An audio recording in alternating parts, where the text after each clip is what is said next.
गांधी जी ने कहा कि इनके कपड़े का बहिष्कार करो, और जब आप किसी के माल का बहिष्कार करेंगे तो वो माल कैसे बन पाएगा। जहां से पूरे लंदन की अर्थव्यवस्था चलती थी, उस पूरे शहर बाजार को उन्होंने मटिया मेट कर दिया, उन्होंने चौपट कर दिया। केवल स्वदेशी अपना करके एक नारा दे करके उन्होंने कहा कि हम नहीं पहनेंगे, और अगर पहनेंगे तो सिर्फ अपने यहाँ का बुना हुआ अपना सूती और खादी पहनेंगे। आप मार्केट किसी का आप चौपट कर दीजिए, आदमी अपने आप गिरा जाता है। क्योंकि अंग्रेजों की मूल प्रवृत्ति व्यापार की थी। गांधी जी ने बिना हिंसा के उनकी सबसे बड़ी ताकत पर सबसे बड़ी चोट की, और तब उन्हें लगने लगा कि अगर हमने भारत को स्वतंत्र न किया तो ये मुझे भी कंगाल कर देंगे।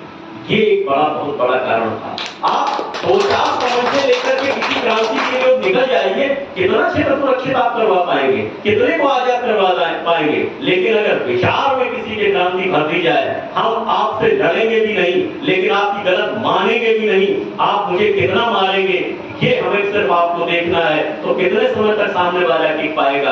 ये गांधी का विचार है जो पूरी दुनिया में मिला।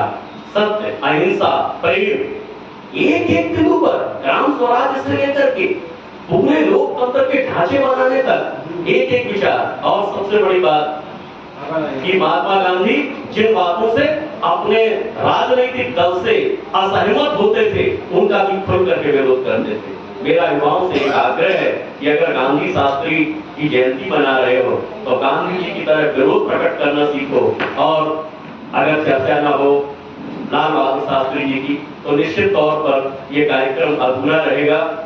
एक घटना की चर्चा मैं करता हूं। शास्त्री जी प्रधानमंत्री थे देश के, और आप सबको पता है जय जवान के साथ जय किसान का नारा उन्होंने दिया। देश में अकाल की स्थिति थी, उपवास रख करके, और खुद उपवास उन्होंने सबसे पहले अपने घर में उन्होंने किया, और उसके बाद देश को अन्न से पूरी तरीके से भूख से उबारा। साथ में ही शास्त्री जी का एक संस्मरण मैं छोटा सा बताऊंगा। ये 30 संस्मरणों की एक बड़ी श्रृंखला है। सादगी कोई उनसे सीख सकता था। शास्त्री जी के घर में एक प्रस्ताव आया उनके बेटी और बेटे के द्वारा, बाबूजी एक चटाई ले ली जाए, चटाई पे बैठ के सारे लोग भोजन किया करेंगे, परिवार में ठीक रहता है। शास्त्री जी ने सुना। शास्त्री जी ने कहा, बेटा क्या हिंदुस्तान के हर घर में चटाई है? तो उन्होंने कहा शायद नहीं है।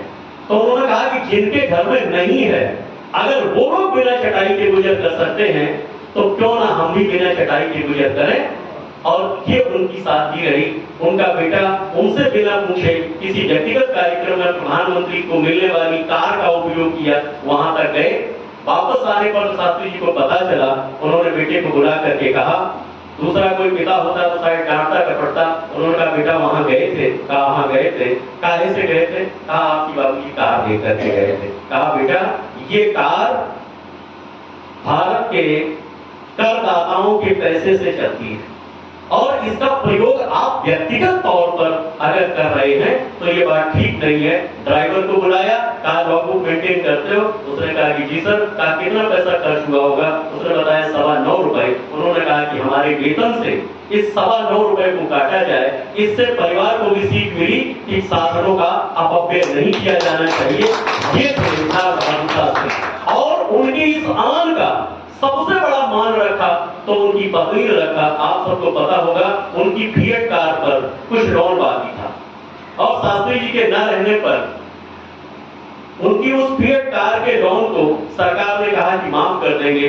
तो उनकी पत्नी, जिनका नाम ललिता शास्त्री था, आप सभी जानते हैं, उन्होंने स्पष्ट तौर पर इनकार किया कि मैं अपने गहने बेच करके, मेरे पास जो भी पूंजी है उसको बेच करके मैं इस कार का लोन अदा करूंगी, क्योंकि मेरे पति ने कभी भी जीवन में एक पैसा सरकार के खजाने से अपने उपयोग के लिए नहीं लिया। इसलिए उनके मरने के बाद ये तोहमत उन पर नहीं लगने देना चाहती हूँ। ये थे शास्त्री, ये थे गांधी। अपने आप को इन सब के बीच में रख करके अगर हम देखें तो हम ये पाएंगे कि हम तो कहीं नहीं है। जरा से विचार पर उबल जाते हैं, जरा सी बात पर गुस्सा हो जाते हैं। कितने बड़े दुर्व्यवहार के बाद भी गांधी अगर अंग्रेजों के साथ वार्ता करते थे, उनके साथ हिंसक नहीं होते थे, तो उसका सबसे बड़ा कारण था आपको बनाए और बचाए रखने के लिए, आपको यहाँ तक पहुँचाने के लिए। इन्हीं शब्दों के साथ मैं अपने भाई अपने मित्र और उत्तर प्रदेश कांग्रेस कमेटी के महासचिव एआईसीसी के मेंबर श्री अंशु तिवारी जी। अंशु तिवारी जी के बारे में आप सब जानते हैं, बहुत से लोग उनसे व्यक्तिगत तौर पर परिचित हैं और हमारा तो मुझे लगता है कि 25 से 30 वर्ष 28-30 वर्ष का साथ है। मैं तो कभी कभी कहता हूं कि आप जैसे व्यक्ति को राजनीति में नहीं आना चाहिए। आज के दौर में विचार की राजनीति, आज के दौर में संवेदना की राजनीति।